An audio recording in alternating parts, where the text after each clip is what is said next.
Assalamualaikum Boboto, salam dunia. Saya doakan di hari ini teman-teman semua selalu dikasih kesehatan dan keselamatan dalam jalani segala aktivitasnya. Amin.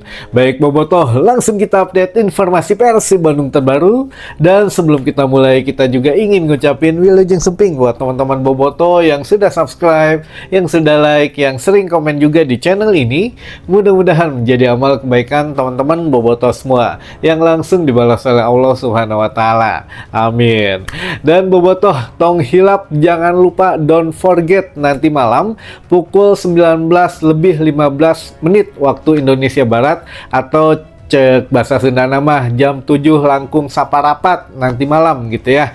Tongkrongin di RCTI, Global TV, dan kalau yang memang nggak bisa nonton di rumah atau lagi nobar di luar atau via live streaming itu di Vision Plus, tapi berbayar teman-teman, 40.000 sebulan, tapi yang gratis juga banyak teman-teman. Kalau mau nonton di situsnya resmi dari AFC-nya itu di YouTube, teman-teman bisa buka melalui VPN gitu ya, pakai ya VPN lah, VPN Singapura atau VPN dari Rusia teman-teman. Nah ini memang ampuh lah gitu ya untuk membuka YouTube dari AFC Hub, itu siaran langsung dengan komentator bahasa Inggris gitu ya yang pastinya, atau ya ada beberapa link alternatif dari mulai Jala Live, RBTV, Camel TV itu bagus tapi biasanya bahasa Cina untuk komentatornya. Dan juga ya dari media sosial, di Snack Video ada, di Facebook juga ada gitu ya, di TikTok ada yang nyiarin. Ini mah mangga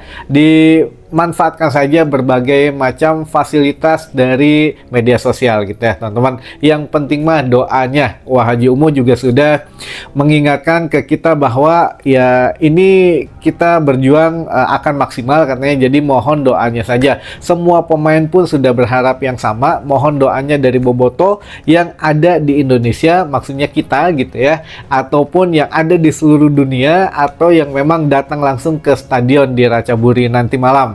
Jadi berharap doa dan dukungannya sepanjang 90 menit teman-teman. Dan yang terakhir ini ada satu komentar dari Boyan Hodak mengenai laga nanti malam gitu ya. Kemarin di konferensi pers Boyan Hodak mengatakan bahwa nanti malam adalah partai yang ketat, partai yang sangat bisa dibilang satu daripada partai yang dinanti-nanti gitu ya, karena kita juga sudah melangkah jauh ke 16 besar. Yang dibilang kalau ini partai sulit ya, kita juga dari babak penyisian, babak fase grup juga sulit. Jadi sudah bisa mudah-mudahan melalui fase-fase itu. Jadi ini adalah satu partai sulit yang lainnya. Namun ya mudah-mudahan kita bisa mengatasi itu, dan kita ingin hasil maksimal di leg pertama nanti malam teman-teman. Karena baik Persib Bandung maupun Ratchaburi menurut Boyan Hodak ini yang mereka incar adalah leg kedua teman-teman gitu ya. Jadi leg pertama ini kayak masih adaptasi gitu ya. Leg kedua itu pasti bebeakana sabubukna itu di leg kedua menurut Boyan Hodak seperti itu. Jadi tekanan bukan hanya ada di Persib Bandung saja, tapi lebih besar ada di Ratchaburi FC juga, karena mereka main di kandangnya sendiri, mereka juga harus meraih poin. Ya kita juga sama harus meraih poin, tinggal bagaimana cara meracik adu strategi saja. Karena kita pun hampir berbeda dari musim yang lalu, kita hampir 100% merubah komposisi pemain asing terutama, dan Ratchaburi pun merubah beberapa pemainnya juga gitu ya. Jadi sama-sama buta akan kekuatan yang memang dari musim yang lalu, kecuali ya Bojan baru bisa membaca tuh di awal musim saja ketika uji coba menghadapi Ratchaburi gitu ya di training camp, itu hasilnya draw 2-2 teman-teman. Nah yang mencetak gol tidak bermain kali ini. Beckham Putra tidak mencetak gol ketika uji coba menghadapi Ratchaburi karena Beckham sudah dipastikan cedera katanya. Kalaupun dibawa sangat beresiko, kemungkinan ya di partai selanjutnya baru bisa bermain. Ya mudah-mudahan lah ini cepat sembuh gitu ya buat Beckham, dan buat makhluk juga cepat sembuh. Kalau beda lah Ari atlet mah gitu ya, ketika sakit pengen cepat sembuh, dia pelatihannya di Dubai katanya, di Qatar gitu. Qatar atau iya Qatar kalau nggak salah ya gitu ya. Jadi kalau kalau kita mah bedanya, misalkan, aduh paregel, guys diurut. Kalau makhluk nggak, aduh pegel yuk ke Dubai. Nah ini mungkin berbeda strata ya teman-teman. Baik, kita doakan juga lah semuanya bisa kayak makhluk. Kalau sakit mah tekudu riut gitu ya, badai kemana. Nah ini memang menjadi satu hal yang kita juga tunggu-tunggu. Mudah-mudahan Persib Bandung mencetak sejarah baru nanti malam gitu ya. Minimal tidak kalah ya, semaksimal mungkin kita menang. Jadi Boyan Hodak berharap sekali menang karena akan mempermudah di leg kedua teman-teman. Tapi ya tetap permainan adalah laga yang sulit nanti malam, katanya kita tunggu saja hasilnya nanti malam bagaimana. Baik, ini juga di saat-saat yang sedang dak-dikduk nanti malam teman-teman, kita bahas sesuatu yang luar biasa, kita bahas sesuatu yang bikin bungah saja gitu ya teman-teman, bahwa ada satu jurnalis dari ya apa ya atau media daring gitu ya di Australia yang cukup terkenal, namanya The Asian Game gitu ya. TheAsianGame.net ini teman-teman bisa cari sendiri, tanggal 9 baru dipublikasikan bahwa The Asian Games ini menyoroti sosok seorang Boyan Hodak. Jadi kalau media daring ini memang ya bagus gitu ya, sudah kredibel lah untuk beritanya. Dia mengangkat berita-berita olahraga dari luar negeri juga ada, tapi lebih fokus ke Asia gitu. Nah ini ya mungkin yang disorot bukan Persibnya saja, tapi Boyan Hodaknya teman-teman, karena mungkin ya mereka nyari satu sosok yang bisa menjadi sosok inspirasi gitu ya. Jadi di jurnal ini atau di The Asian Games AsianGames.net ini, dia si sang jurnalis menuliskan bahwa Boyan Hodak ini telah mengubah sepak bola di Asia Tenggara ini menjadi lebih bermakna lah, lebih berwarna dan lebih profesional lagi. Sehingga ya mungkin teman-teman ini kita nanti bacakan saja gitu ya sekalian apa yang menjadi dianggap Boyan Hodak ini merubah sepak bola di Asia Tenggara. Jadi bukan hanya di Persib Bandung saja, karena luar biasa katanya teman-teman gitu ya. Boyan Hodak ini dimulai karirnya 20 tahun yang lalu gitu di salah satu klub amatir di Malaysia. Nah ini juga menurut sang jurnalis yang mana menyebut bahwa Boyan Hodak seperti malaikat karena pernah menyelamatkan beberapa kali tim yang akan degradasi. Bahkan salah satu tim di Malaysia itu sudah nyaris di papan bawah, paling bawah teman-teman, di jurang degradasi. Ketika Boyan Hodak masuk, dia mulai naik sehingga terhindar dari degradasi. Musim besoknya Boyan Hodak keluar dari tim tersebut, tiba-tiba tim itu degradasi gitu ya. Ini luar biasa. Sama dengan halnya ketika masuk ke Persib teman-teman, menggantikan Luis Milla. Waktu itu kita ada di posisi 16 dan akhirnya jadi juara. Ini luar biasa gitu ya. Aduh sampai merinding lagi saya. Nah ini kita coba beritakan saja, kita coba kasih tahu informasi yang inspiratif ini buat teman-teman bobotoh semua. Setidaknya yang tidak mengenal Boyan Hodak, yuk kita mengenal Boyan Hodak dengan kita coba kasih sesuai dengan narasi yang dituliskan oleh sang jurnalis gitu ya, dari rekam jejak Boyan Hodak teman-teman. Baik, diperhatikan baik-baik teman-teman sampai selesai gitu ya.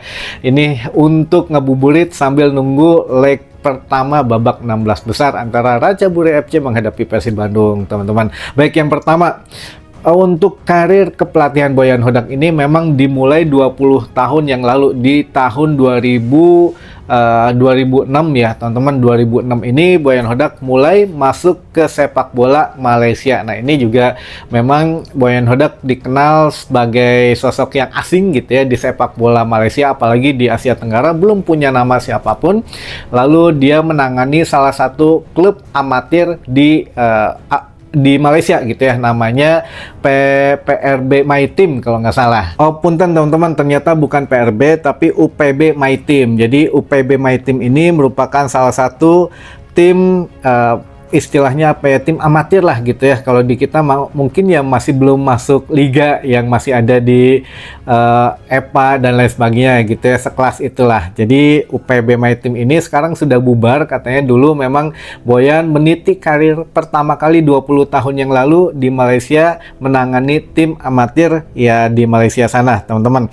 Namun itu tidak lama sehingga Boyan Hodak merantau lagi gitu ya, dan di UPB My Team juga sekarang katanya dulu waktu zamannya Boyan Hodak itu menangani pemain-pemain muda yang lumayan sekarang jadi banyak pemain di tim nasionalnya gitu ya. Jadi dulu pemain tim nasional Malaysia yang sekarang pernah dilatih oleh Boyan Hodak semasa kecilnya, teman-teman gitu ya. Jadi nggak lama Boyan Hodak di UPB My Team lalu pindah ke Phnom Penh Crown, teman-teman. Jadi di Liga Kamboja gitu ya. Makanya nggak aneh dengan Ramon Tan Kyu. Makanya Boyan juga mungkin tahu gitu ya kualitas Liga Kamboja. Tapi kita juga harus hati-hati karena ya kita tahulah beda level juga mungkin ya Liga Kamboja dengan Liga Indonesia.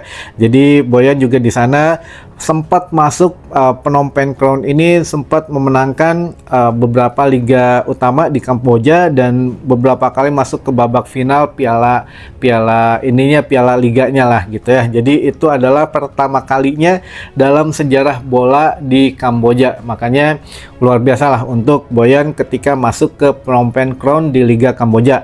Lalu pindah lagi mengembara ke Liga Cina. Nah, Liga Cina ini teman-teman, Boyan Hodak pernah menangani Shandong Taishan. Jadi Shandong Taishan ini Boyan menjadi asisten pelatih terbaik di sana dan juga berhasil memenangkan liga juga di sana gitu ya. Ini juga setiap dia bermain di satu tim pasti tim itu juara. Tidak lama teman-teman di Cina dia mengembara lagi kembali ke Malaysia. Nah, disinilah kembalinya ke Malaysia ini pertama kali menangani tim profesional Kelantan, teman-teman. Jadi Kelantan FC ini menunjuk Boyan Hodak sebagai pelatih kepala. Jadi selama ditunjuk sama pelatih kepala ini oleh Boyan Hodak ini luar biasa gitu ya. Banyak untuk prestasi yang diraih oleh Kelantan gitu. Jadi selama Boyan di Kelantan ini dia pernah meraih treble winner gitu di Piala Malaysia, dari Piala FA-nya Malaysia, lalu Liga Super Malaysia-nya, lalu juga Piala Malaysia-nya itu sendiri. Jadi treble winner ini pertama kali diraih oleh Kelantan dalam sejarah, itu diraih oleh Boyan Hodak, teman-teman gitu ya. Dan luar biasa lah ini untuk seorang Boyan Hodak, sehingga ya Boyan Hodak ini dilirik oleh JDT. Nah, ini pertama kali ya Boyan Hodak dari Kelantan langsung pindah ke JDT. JDT kita tahu dananya juga tidak terbatas gitu ya. Dan memang ya apalagi yang mau dikata, pasti juara lagi gitu ya. Masuk ke JDT Johor Darul Takjim ini Boyan Hodak menyabet beberapa ya kemenangan juga, beberapa juara dengan JDT juga gitu ya, lolos juga baik itu di ACL 2, kalau sekarang ACL 2 ya, kalau dulu mah masih Piala AFC teman-teman gitu. Jadi ya lumayan lah ini beberapa kali Boyan juara dengan JDT. Akhirnya dia pindah direkrut oleh Penang gitu ya. Penang juga masih klub di Malaysia, teman-teman. Dah disinilah di Penang ini juga Boyan Hodak menemukan satu tangan kanan gitu ya, satu tangan kanannya yang memang dia waktu diajak ke Persib belum mau, namun ya dia masih menangani KL City dulu. Jadi namanya Nenad Bacina. Jadi Nenad Bacina ini pertama kali diajak Boyan Hodak menangani Penang, teman-teman. Dan juga ya ini salah satu tim yang memang yang saya bilang tadi di awal, pernah ketika Boyan datang ke Penang, itu Penang nyaris terdegradasi dengan posisi paling bawah di Liga Malaysia. Ketika Boyan Hodak datang merekrut Nenad Bacina, tangan kanannya, dia meracik strategi, akhirnya naik. Nah, alhamdulillah gitu ya, di akhir kompetisi Penang ini lolos dari degradasi, namun hanya satu musim saja gitu ya, satu musim saja Boyan Hodak di Penang. Nah, musim berikutnya Penang FC ini degradasi gitu ya. Ini ya entahlah, memang karena kejeniusan Boyan Hodak atau memang dari manajemen Penangnya yang kurang kurang bagus gitu ya teman-teman, tapi intinya Bojan selalu membawa juara atau menjadi malaikat gitu ya, meloloskan tim ini dari degradasi. Itu tim yang paling bawah gitu ya Penang ini, ketika Boyan Hodak menangani Penang dan dibawa naik lolos degradasi. Musim berikutnya Boyan Hodak hengkang, Penang terdegradasi gitu ya. Lalu dari situ juga Boyan karena keluar dari Penang itu dipinang oleh tim nasional U19 Malaysia teman-teman. Jadi bukan hanya ya tim domestik, tapi tim nasionalnya pun melirik Boyan Hodak. Jadi makanya kemarin ada isu timnas U23 ingin meminang Boyan Hodak gitu ya, namun ya akhirnya tidak jadi ya, karena Boyan juga punya rekam jejak menjadi pelatih timnas gitu ya. Jadi Boyan pernah menangani timnas U19 di Malaysia, waktu itu juga menjadi kelompok usia yang menjadi runner up terbaik gitu ya. Dalam sejarah Malaysia ini baru pertama kali meraih hasil yang paling bagus ketika di tangan Boyan Hodak teman-teman, di kejuaraan AFC U19 di tahun 2017 teman-teman. Ini luar biasa, barulah mencari pengalaman baru setelah dari timnas U19 Malaysia. Bojan mencari peruntungan di klub Indonesia, yaitu di PSM Makassar, karena tidak selesai waktu itu ada COVID juga ya, tidak menentu gitu ya di tahun 2020. Akhirnya ya Bojan kembali ke Malaysia menangani KL City. Nah inilah di KL City ini memang menjadi titik balik prestasi Bojan yang akhirnya ke Persib Bandung teman-teman gitu ya. Di KL City juga mencetak sejarah, dia juga pertama kalinya setelah 22 tahun katanya bisa masuk ya final Piala FA, karena ya itu kan sangat presius sekali gitu ya. Kalau di Indonesia mah Liga Piala Indonesianya gitu ya, bukan Super League-nya tapi Piala Indonesianya. Nah kalau di Malaysia itu sangat berpengaruh sekali. KL City pertama kalinya selama 22 tahun masuk ke final Piala FA Malaysia. Waktu itu ya memang kalah gitu ya, tapi mencapai final gitu, kalahnya dari JDT teman-teman. Nah ini juga memang ya udah segitu juga sudah sangat luar biasa. Nah sebelumnya juga memang sempat ya, menang-menang juga gitu ya dengan KL City, dan memang karir KL City juga menanjak atau ya meroket bagus di tangan Boyan Hodak. Akhirnya ya dari apa namanya KL City atau Kuala Lumpur City akhirnya ke Persib Bandung gitu ya. Persib Bandung juga di sini lumayan teman-teman, luar biasa gitu ya, ketika datang Persib sedang diterpa masalah internal di sini, yang mana kan ditinggal Luis Milla gitu ya di posisi 16 klasemen sementara. Itu pun ya nggak mudah buat Boyan Hodak yang pertama kali datang melihat para pemain Persib, katanya kayak lagi ada di pemakaman, mukanya sedih gitu ya, sendu. Akhirnya Boyan Hodak mulai menemukan cara bagaimana membangun tim ini kembali semangat. Akhirnya ya tanpa disangka gitu ya, menang dari posisi 16 menjadi juara. Ini luar biasa teman-teman.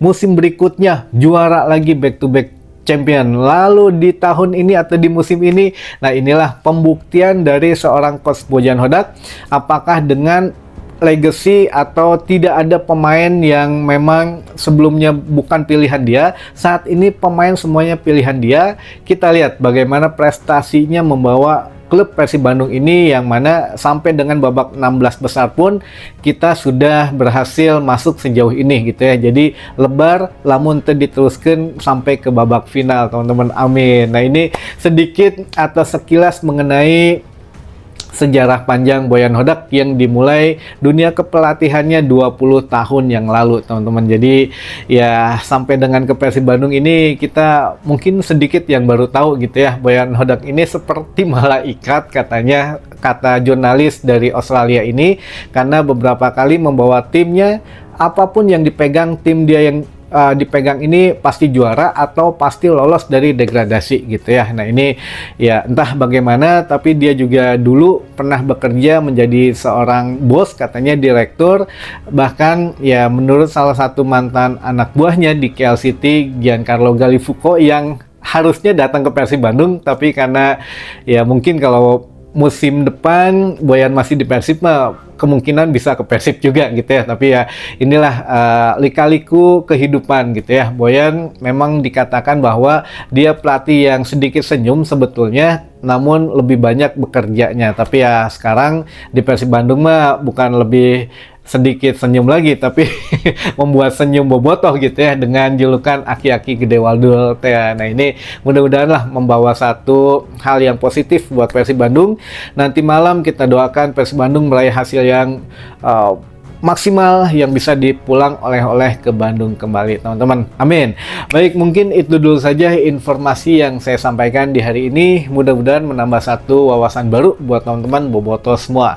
Sampai ketemu lagi di informasi selanjutnya. Wassalamualaikum bobotoh, salam dunia.